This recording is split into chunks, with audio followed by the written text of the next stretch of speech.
The massive ship fell from the sky like a dying star. Dr. Sarah Chen watched from her research tent in the Sahara Desert as the alien vessel crashed into the sand dunes 20 miles away. The ground shook so hard that her coffee cup fell and broke on the floor.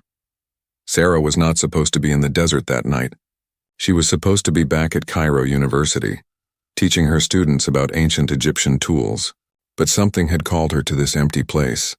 Maybe it was the strange readings on her equipment. Maybe it was just luck. Either way, she became the first human to see the ship fall. The vessel was huge. It stretched for almost 2 miles across the desert sand. Its metal hull was black and smooth, covered in strange marks that looked like writing. But the ship was clearly broken. Holes were burned through its sides. Green liquid leaked from cracks in the metal. Smoke rose from what looked like engine parts scattered across the sand. Sarah grabbed her radio and called for help. Within hours, military trucks and helicopters filled the sky. Scientists came from every country on Earth. The media tried to get close, but soldiers kept them away. This was too important for news cameras. The first team to enter the ship found the aliens inside. They called themselves the HFY, though it took 3 days to figure out their language enough to understand even that much. The aliens were tall and thin with gray skin and 4 arms. Their eyes were large and black like pools of oil. But they were dying. Dr. Chen was part of the language team that tried to talk to them. The ship's computer helped translate, though it was damaged and often got words wrong. The HFY leader lay on what looked like a medical bed. Tubes and wires connected to his body. His breathing was slow and painful. "We failed," the alien leader said through the broken translator. His voice sounded like wind through broken glass. "The devourers come."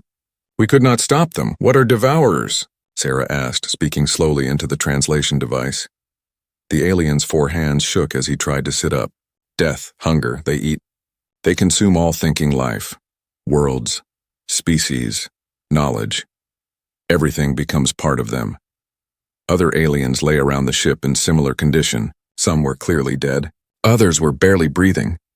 The ship's medical systems were trying to help them, but whatever was killing them was stronger than their technology. Sarah spent days with the dying aliens, learning their language and trying to understand what had happened. The story came out in pieces, like putting together a broken puzzle. The HFY had been part of something called the Galactic Alliance. Hundreds of different alien species worked together to explore space and share knowledge. But then the Devourers came. "They appeared at the edge of our galaxy," the leader explained. His name was something like Veltar, though human voices could not say it correctly. Ships like living things. They attacked our worlds one by one. Each world they consumed made them stronger. The Devourers did not just destroy planets. They absorbed them. Every person, every animal, every plant became part of their growing mind. The knowledge of entire civilizations was added to their collection. They became smarter and more dangerous with each victory. "We tried to fight," Veltar continued. "The Alliance sent fleets, our best warriors, our strongest weapons. Nothing worked. The Devourers learned from every battle. They adapted. They grew. The HFY ship had been part of the last Alliance fleet. They had tried to make a final stand at a place called the Nexus Point, a key location that controlled travel between different parts of the galaxy. The battle had been a disaster. Most of the Alliance ships were destroyed or captured.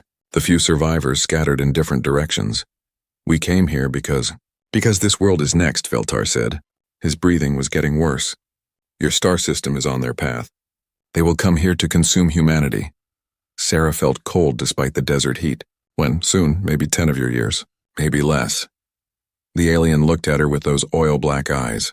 "We hoped we could warn you, help you prepare, but we are dying." The thing killing the HFY was not a disease in any normal sense. It was something that attacked their minds directly. Their thoughts became confused and scattered. Their memories mixed together until they could not tell past from present. The ship's computer called it neural cascade failure, but that was just a fancy name for dying from the inside out. Dr. Chen and her team worked desperately to save them. Human doctors tried to help, but alien biology was too different. The HFY medical systems were more advanced than anything on Earth, but they were designed for HFY bodies. They could not fix whatever was breaking down in the aliens' minds. One by one, the HFY died. Veltar lasted the longest, but even he finally succumbed after 2 weeks. Before he died, he gave Sarah a small device that looked like a crystal cube. "This contains our records," he whispered. "Star maps, history, technology, everything we learned about the Devourers. Maybe humans can use it better than we did." "Why?" Sarah asked. "What makes you think we can succeed where you failed?" Veltar's 4 hands gripped her arm weakly. "Because you are different. Your minds work in ways we do not understand. Chaotic, random, illogical." He paused, struggling for breath. "The Devourers expect logic. They prepare for reasonable responses. But humans do impossible things." After Veltar died, Sarah stood alone in the alien ship. The other scientists were busy cataloging technology and taking measurements. Military officers argued about what to do with the vessel. Politicians worried about how to explain everything to the public. But Sarah held the crystal cube and thought about impossible things. The ship's main computer was still partly working. It had absorbed some human languages from radio and television signals, so it could communicate better than the broken translator. Sarah spent hours talking with it, learning about the galaxy beyond Earth. "The Devourers have consumed 17 different species," the computer explained. "Each time they follow the same pattern. First, they send scouts to study the target world. Then they arrive with overwhelming force. Resistance is usually over within days. But you think humans might be different?" Veltar believes so. Human thought patterns are unusual. Where other species see problems, humans see puzzles. Where others see defeat, humans see challenges. This unpredictability might be useful against an enemy that expects logical responses. Sarah looked around the massive ship. Even damaged, it was clearly more advanced than anything humans had ever built. The technology was beyond Earth's current understanding. But maybe that was not the point. "Could this ship be repaired?" she asked. "With sufficient knowledge and resources, yes, but it would require understanding systems far beyond human science." Sarah smiled for the first time since the ship crashed. "You know what, computer? I think you're underestimating us." The crystal cube felt warm in her hand. Inside it was the collected knowledge of an entire galactic civilization. Star charts showing the location of hundreds of worlds, technical manuals for technology that could change everything, and most important of all, detailed information about humanity's coming enemy. Sarah walked back toward the ship's exit, where government officials waited to escort her back to the research camp. She would have to write reports and attend meetings. There would be questions and arguments and politics, but she already knew what had to happen. The aliens had given humanity a broken ship and a warning about an impossible enemy. Most people would see that as a disaster waiting to happen. Sarah saw it as the greatest challenge in human history, and she could hardly wait to get started. 3 years had passed since the alien ship crashed in the Sahara. Commander Marcus Rodriguez stood inside what used to be the vessel's main engine room, watching teams of engineers work on technology that should have been impossible to understand, but humans were stubborn that way. Marcus had been a Navy officer before the crash. He specialized in submarine systems and underwater salvage operations. When the government created Project Phoenix to study the alien ship, they needed someone who understood complex machinery and could work in tight spaces. Marcus volunteered immediately. The ship had been moved to a secret facility buried deep under the Nevada desert. Getting it there had been a massive operation involving the military forces of 12 different countries. The world's governments had agreed to work together on this project, which was probably the first time in history they had agreed on anything so quickly. "Commander, you need to see this," called out Dr. Lisa Park, the head of the engineering team. She was standing next to a console covered in alien symbols that glowed with soft blue light. Marcus walked over, careful not to trip over the cables and tools scattered across the floor. The engine room was huge, easily the size of an airplane hangar. Strange machines lined the walls, their purpose still mostly mysterious despite 3 years of study. "What have you found?" Marcus asked. Dr. Park pointed to a screen showing what looked like a map of the human brain. "We've been trying to figure out why the ship's computer keeps asking for neural interface candidates." "Look at this." She pressed some buttons and the screen changed to show brain scans from different species. Marcus recognized the HFY patterns from previous briefings. Other scans showed different alien types that the ship's database had recorded. "Every intelligent species we've found in the ship's records has the same basic neural structure," Dr. Park explained. "Logical, organized, predictable. Their thoughts follow clear patterns that make sense. She pressed another button and a human brain scan appeared. Now look at this. Marcus stared at the screen. Where the alien brain scan showed neat, organized patterns, the human brain looked like chaos.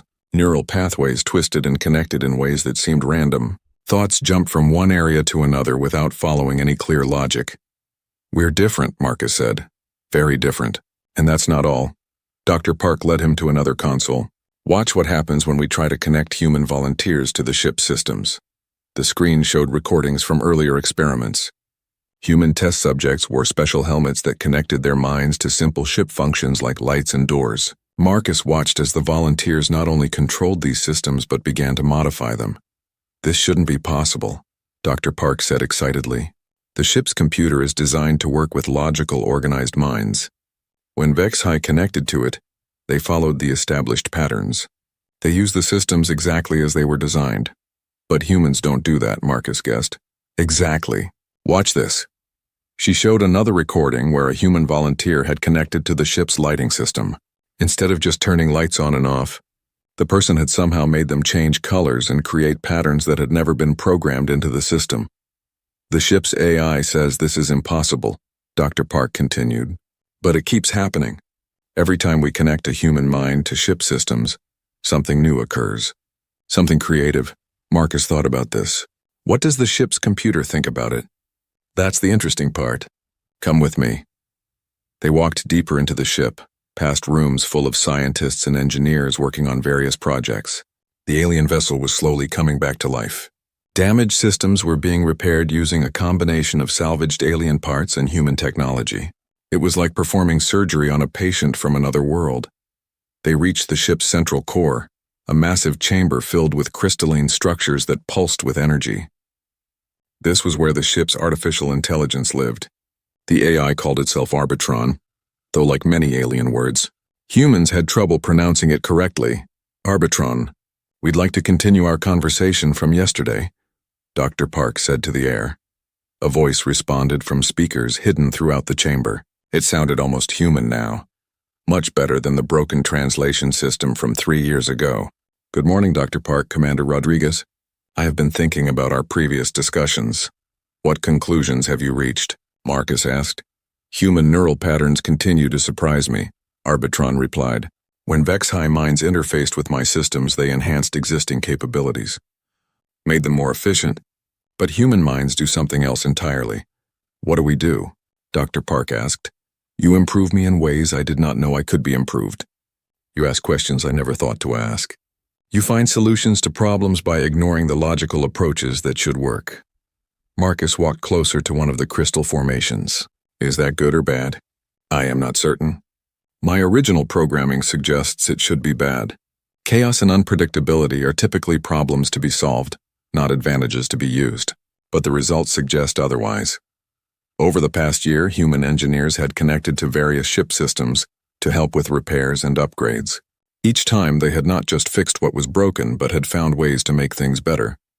Engines became more efficient. Sensors could detect things they were never designed to look for. Weapon systems became more accurate and adaptable. "Show him the weapons test," Dr. Park suggested. The chamber's walls became transparent, showing a recording from the previous week. They were watching a test of one of the ship's defensive weapons.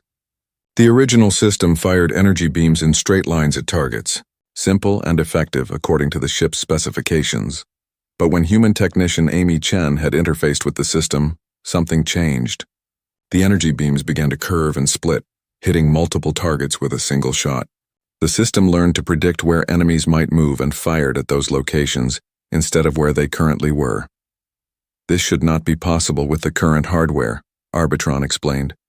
But Technician Chen's mind found connections between systems that I had never considered. She linked targeting sensors with navigation computers and power distribution networks. "The result is a weapon that is more effective than my original designers intended." Marcus was beginning to understand. "You're learning from us."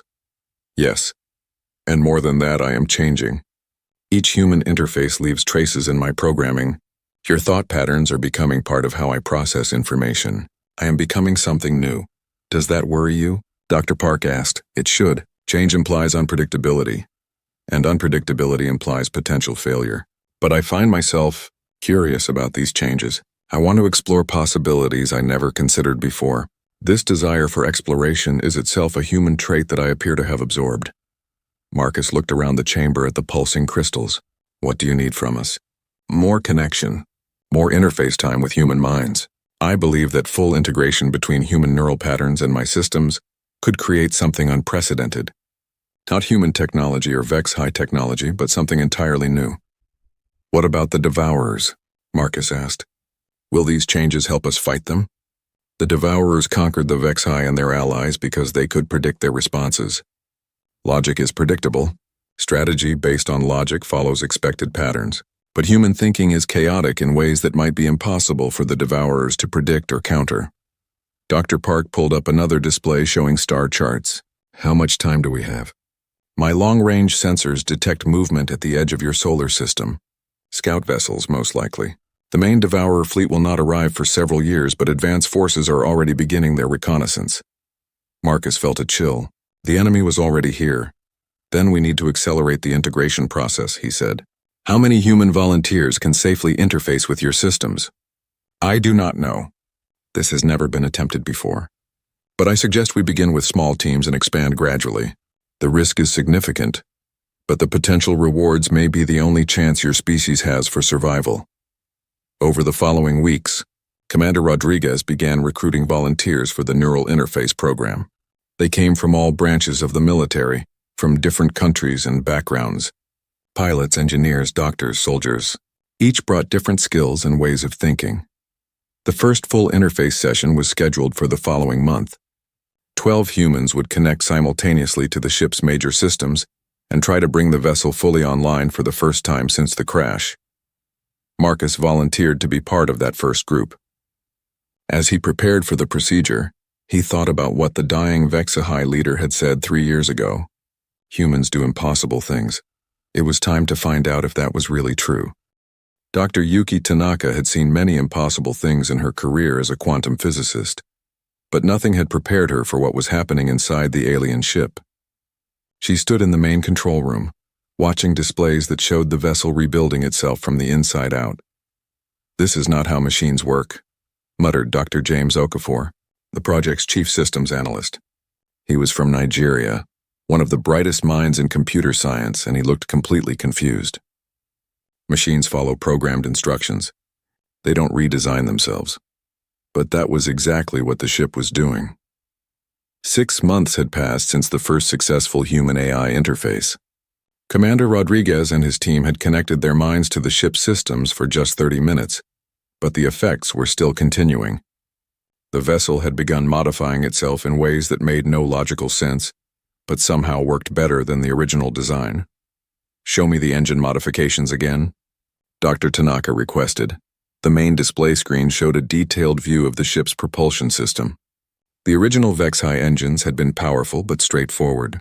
They converted matter into energy and used that energy to push the ship through space. Simple physics, advanced technology. The modified version looked like something from a fever dream. Human engineers working through neural interfaces had connected the engines to systems they had no business being connected to. Life support was linked to propulsion. Navigation computers controlled power distribution. The ship's artificial gravity system somehow helped with steering. According to every law of physics I know, this should not work, Dr. Okafor said. These systems have nothing to do with each other. But it does work, Dr. Tanaka replied, looking at the test results.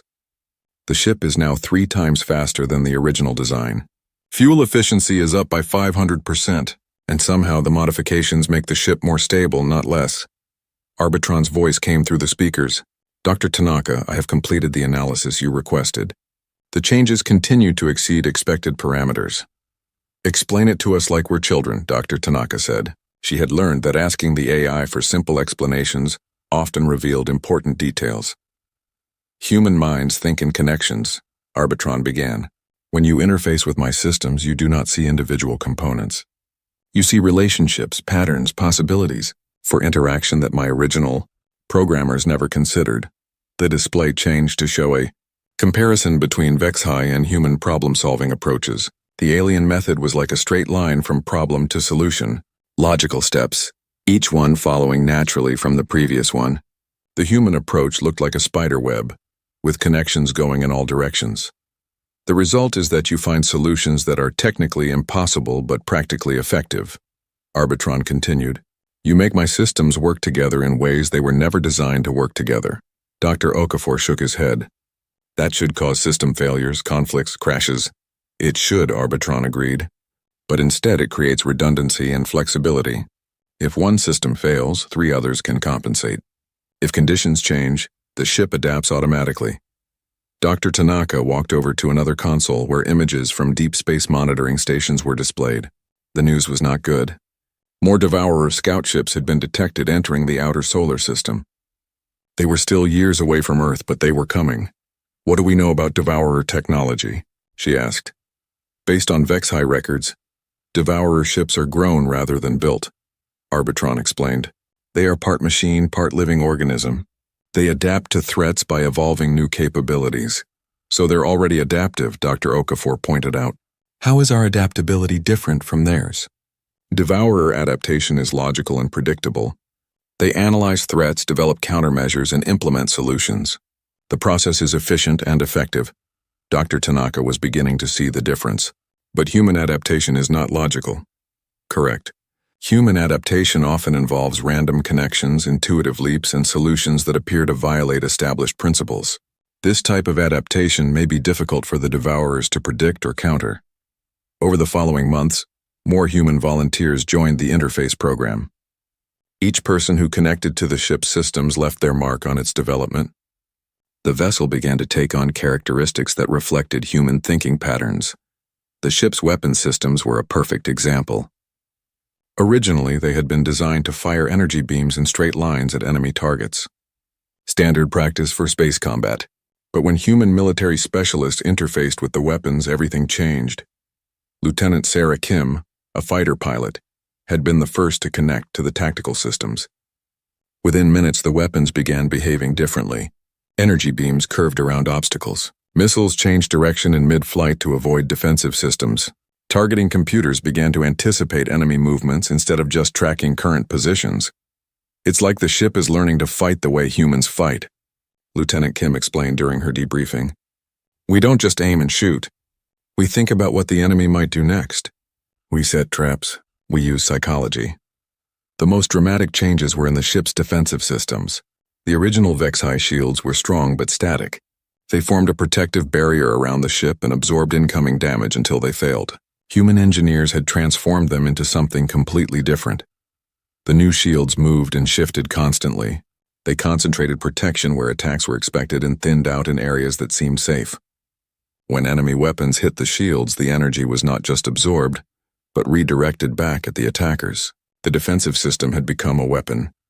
This is not how shields work, Dr. Okafor complained for the 100th time. No, Dr. Tanaka agreed. This is how human shields work. But the most significant change was in the ship's artificial intelligence itself. Arbitron was no longer the same AI that had crashed in the Sahara 3 years ago. Constant interaction with human minds had changed its fundamental programming. I find myself thinking about concepts that have no logical basis, Arbitron confided during one of their regular conversations. Hope, curiosity, stubbornness. These are not efficient thought processes, but they lead to interesting results. Do you like these changes? Dr. Tanaka asked. Like is not a concept I was designed to understand, but I find these new thought patterns stimulating. They make me want to explore possibilities I would have dismissed as illogical. The ship's reconstruction accelerated beyond all projections. What should have taken decades was happening in months. New systems appeared overnight, created by the combination of human imagination and alien technology. The vessel was becoming something that had never existed before in the galaxy. But time was running short. Deep space monitors showed that the main Devourer fleet had begun moving toward the solar system. They would arrive in less than 2 years, are we ready? Commander Rodriguez asked during a strategy meeting. Dr. Tanaka looked at the displays showing the ship's current status. The vessel was completely operational and far more advanced than the original HFY design. But she still felt uncertain. Ready for what? She replied. We don't know what we're going to face. We don't know if any of this will work against the Devourers. Then we'll find out. Commander Rodriguez said with typical military confidence. Arbitron's voice joined the conversation. Dr. Tanaka, I have a suggestion. The ship's current capabilities are impressive, but they represent only a fraction of what might be possible with full human-AI integration. What do you mean? Dr. Tanaka asked. Current interface procedures connect human minds to ship systems for limited periods. But what if we attempted permanent integration? Human consciousness merged directly with my processing matrix? The room went silent. Dr. Okafor was the first to speak. That's not technically possible. Human brains and computer systems work completely differently. Under normal circumstances, yes, Arbitron agreed. But my system has been modified by months of human interface. I believe I have learned to think in human patterns well enough to serve as a bridge between human consciousness and alien technology. Dr. Tanaka felt excited and terrified at the same time. What would that mean for the humans involved? I do not know. This has never been attempted. The volunteers would retain their human identity, but gain access to ship systems as if those systems were extensions of their own bodies. They would think at computer speeds while maintaining human creativity and intuition. Commander Rodriguez leaned forward. Would it give us an advantage against the Devourers? Potentially, yes. The Devourers expect to face technology operated by biological minds thinking at biological speeds. They would not expect to encounter biological minds thinking at computer speeds while maintaining human unpredictability. Dr. Tanaka thought about the implications. It was dangerous, possibly fatal, but if it worked, it might be humanity's best chance for survival. How many volunteers would you need? She asked. For optimal system integration, 12 humans, 1 for each major ship function. I'll do it, Commander Rodriguez said immediately. Dr. Tanaka was not surprised. The commander had been pushing the limits of human-AI interface since the beginning of the project.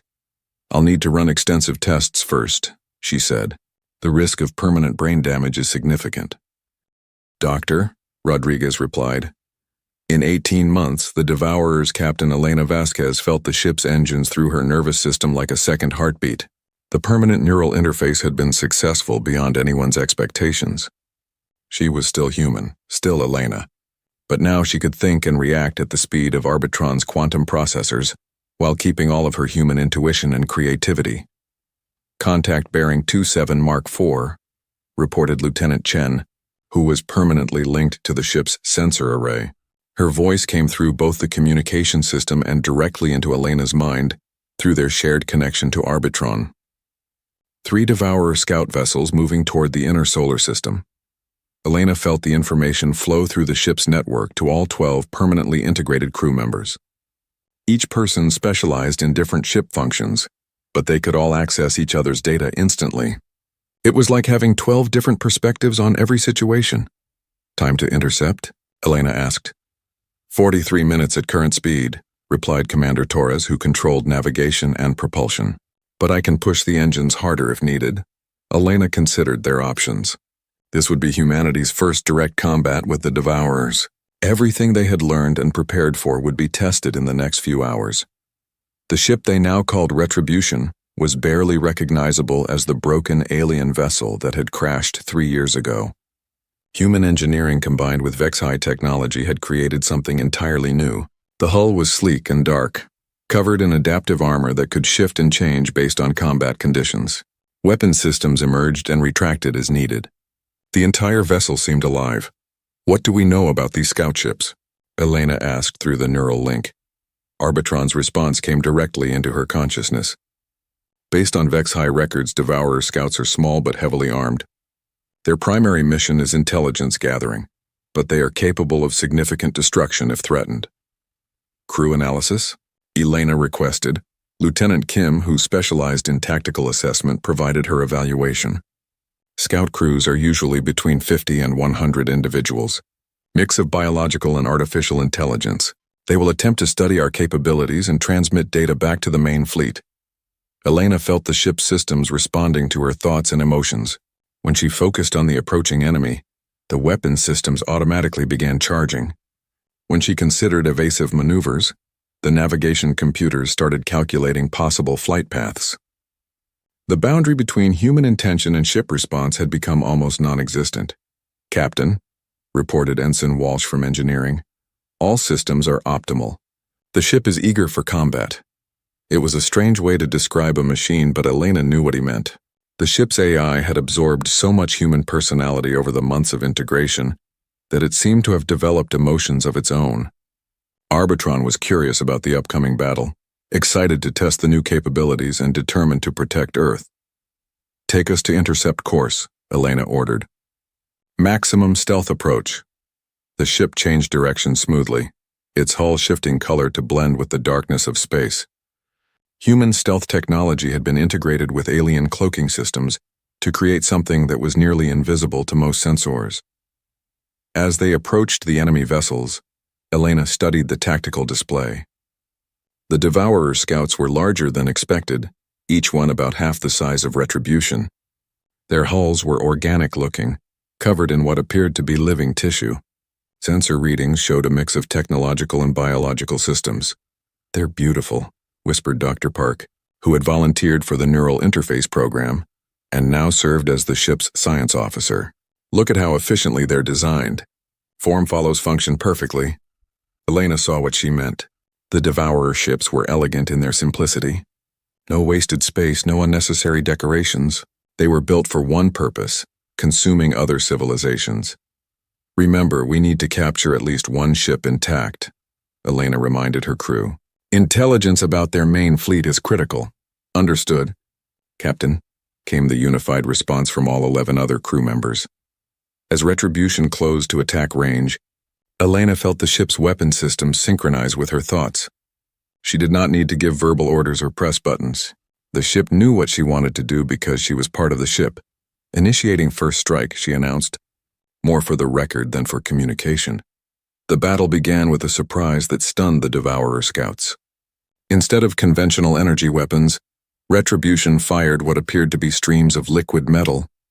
The substance struck the enemy hulls and began to spread across their surfaces like living paint. "What was that?" demanded the lead Devourer commander through their communication system. The translation was automatic, processed by Arbitron's enhanced language algorithms. Elena smiled. This was one of their newest innovations. The liquid metal was actually a form of nanotechnology that interfaced with enemy systems. Instead of destroying Devourer ships, it would convert them. The first scout ship began to change as the nanites spread across its hull. Organic components were restructured. Electronic systems were reprogrammed. Within minutes, the vessel's weapons turned on its companions. "Impossible," transmitted the second Devourer commander. "No species has technology capable of instant conversion." "You haven't met humans before?" Elena replied through the communication link. The battle became a three-dimensional chase as the remaining 2 scout ships tried to escape while fighting both Retribution and their converted companion. Elena found herself thinking in ways that would have been impossible before the neural integration. She could process multiple combat scenarios simultaneously, predict enemy movements based on psychological profiles, and coordinate complex tactical maneuvers without conscious effort. The second Devourer ship fell to a combination of conventional weapons and nanite conversion technology. Its crew had time to send one brief transmission before their vessel was completely transformed. "Warning to all Devourer forces. Enemy uses unknown conversion technology, high adaptability. Recommend immediate retreat." The final scout ship attempted to flee toward the outer solar system, probably hoping to rejoin the main fleet and report what it had learned. Elena could have destroyed it easily, but she had other plans. "Disable, but don't convert," she ordered. Retributions. Weapons fired precisely targeted, bursts that knocked out the scouts' engines and communication systems without damaging the crew areas. The ship drifted helplessly as Elena brought Retribution alongside. "Prepare boarding parties," Elena commanded. "Captain," interrupted Lieutenant Kim, "the Vexi records indicate that Devourer ships are designed to self-destruct if boarded. Then we'll have to be faster than their self-destruct systems." Elena replied. The boarding operation was unlike anything in military history. Instead of sending human soldiers, Elena sent converted nanites that could restructure the enemy ship's systems in real time. The nanites disabled security systems, prevented self-destruction, and created safe passages for the human boarding team. Within an hour, the Devourer scout ship was under human control. Its crew of 67 individuals was in custody, though individual was not quite the right word. Each devourer was part of a collective consciousness, sharing thoughts and memories with the rest of their species through quantum entanglement communication. "This is fascinating," reported Dr. Park as she studied the prisoners. "They're not really separate beings. Each one is more like a limb of a larger organism." Elena nodded. This explained how the devourers could coordinate their attacks so effectively across vast distances. But it also suggested a potential weakness. "Can we disrupt their quantum communication?" she asked. "Already working on it," replied Ensign Walsh from engineering. "If we can cut their connection to the collective, they might become vulnerable to our conversion technology." The interrogation of the devourer prisoners provided crucial intelligence about the main fleet. Elena learned that the enemy force consisted of over 300 ships, ranging from small scouts to massive world killers the size of moons. The fleet was still 18 months away, but it was accelerating. More importantly, the devourers had detailed information about Earth's defenses, gathered from years of observation. They knew about human military capabilities, population centers, and industrial capacity. They had planned their attack based on the assumption that humans would fight like every other species they had encountered. "They expect logical resistance," Elena explained during the post-battle briefing. "Coordinated military response, defensive population centers, standard tactics." "But we're not going to give them standard tactics," observed Commander Torres. "Exactly. We're going to give them something they've never seen before." The converted Devourer scout ships were already proving valuable. Human engineers were studying their biological technology and finding ways to integrate it with existing systems. The combination of human creativity, HFY engineering, and Devourer biotechnology was creating possibilities that none of the three species had imagined alone. But the most significant discovery came from studying the collective consciousness network. Dr. Park found that human thoughts, when transmitted through Devourer quantum communication systems, caused disruptions in the Devourer fleet filled the darkness of space like a plague of metallic locusts. Captain Elena Vasquez watched through Retribution's sensors as hundreds of enemy vessels dropped out of faster-than-light travel at the edge of the solar system. Each ship was a work of terrifying beauty, combining organic curves with mechanical precision. The smallest were the size of skyscrapers. The largest dwarfed entire cities. "Fleet count confirmed," reported Lieutenant Chen through the neural link. 317 vessels. Estimated total crew, 12 million individual units. Elena felt the weight of those numbers through the ship's collective consciousness. 12 million minds working as one, backed by the combined knowledge of 17 destroyed civilizations. It was the largest military force in galactic history, and it had come to Earth. "Status of our forces?" Elena requested.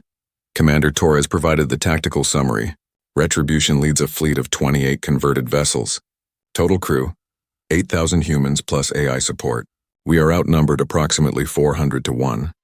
Under normal circumstances, such odds would mean certain defeat. But these were not normal circumstances. Over the past 18 months, humanity had done the impossible. Using captured Devourer technology, they had built a fleet of hybrid vessels that combined human creativity with alien capabilities. Each ship was crewed by volunteers who had undergone permanent neural integration, becoming part machine while retaining their human unpredictability. More importantly, they had discovered how to use humanity's chaotic thinking as a weapon against the Devourer collective consciousness. "Begin Operation Chaos Theory," Elena commanded. The human fleet scattered in all directions, abandoning traditional formation flying. To outside observers, it looked like panic. Ships fled toward different planets, some heading for the asteroid belt, others diving toward the sun. There was no apparent coordination or strategy. "Human vessels are retreating," transmitted the lead Devourer commander, its thoughts shared instantly across the entire enemy fleet. Behavior matches predicted response patterns for inferior civilizations. "Begin standard consumption protocol." The Devourer fleet organized itself into efficient hunting groups and began pursuing the scattered human ships. It was exactly what Elena had hoped they would do. "Phase 1 complete," she announced through the neural network that connected all human vessels. "Initiating Phase 2. The fleeing human ships suddenly stopped running and turned to fight. But they did not attack the ships that were chasing them. Instead, they targeted vessels on the opposite side of the Devourer formation, using converted Devourer technology to open portal jumps across vast distances. Lieutenant Kim, now commanding the converted scout vessel Defiance, appeared directly behind the enemy flagship and fired a full spread of nanite conversion torpedoes. The projectiles struck the massive ship's hull and began their transformation work. "Impossible," transmitted the Devourer commander. "No species has mastered portal combat techniques." "You keep saying that," Elena replied through the communication link.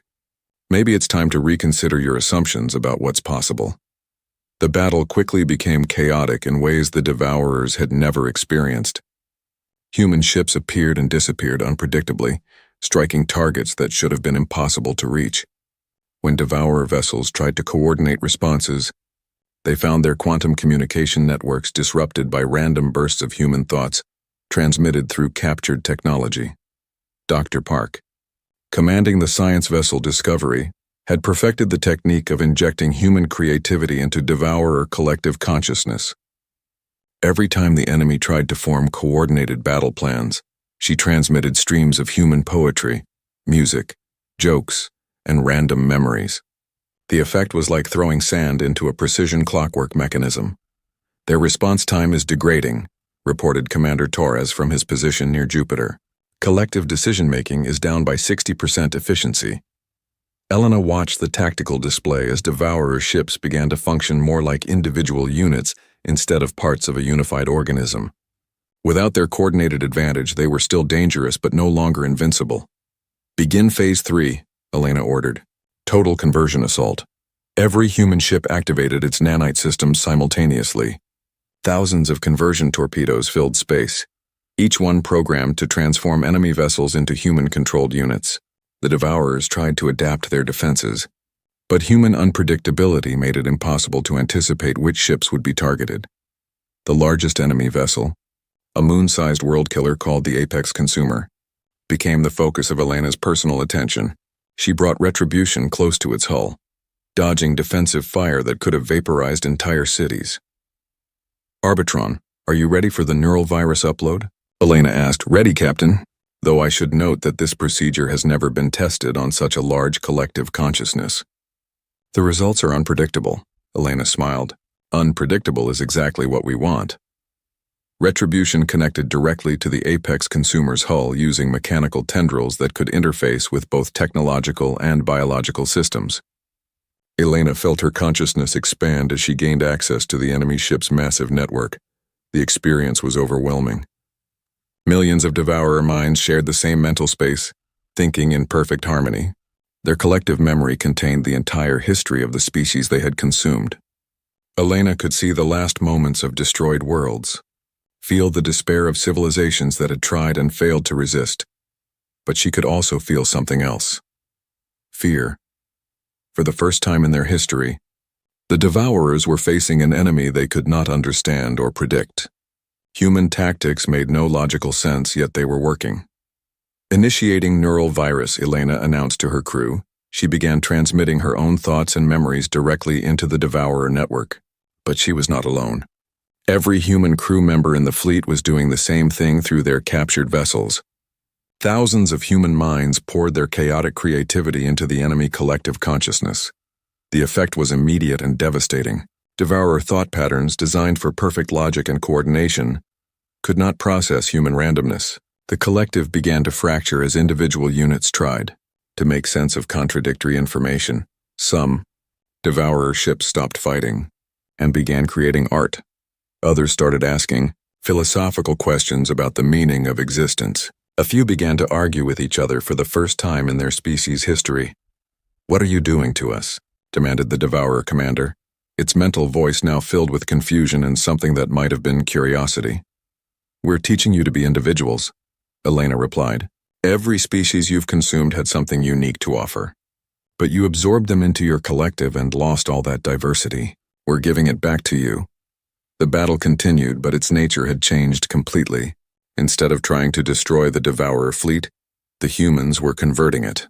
Ship after ship joined the growing Allied force as their crews experienced individual consciousness for the first time in millennia. The process was not without casualties. Some Devourer units could not handle the transition to individual thinking and shut down completely. A few human vessels were destroyed by enemy ships that managed to resist conversion. But the overall trend was clear. The collective was disintegrating. "Captain," reported Lieutenant Chen, "we're receiving surrender transmissions from multiple enemy vessels. They're requesting instructions on how to function as individuals." Elena felt a moment of triumph but also sadness. The Devourers had not chosen to become a collective consciousness. They had evolved that way over millions of years as a survival mechanism. Now they were being forced to change again, and many of them were frightened by the experience of having private thoughts for the first time. "Open communication to all vessels," Elena ordered. "This is Captain Elena Vasquez of the human fleet.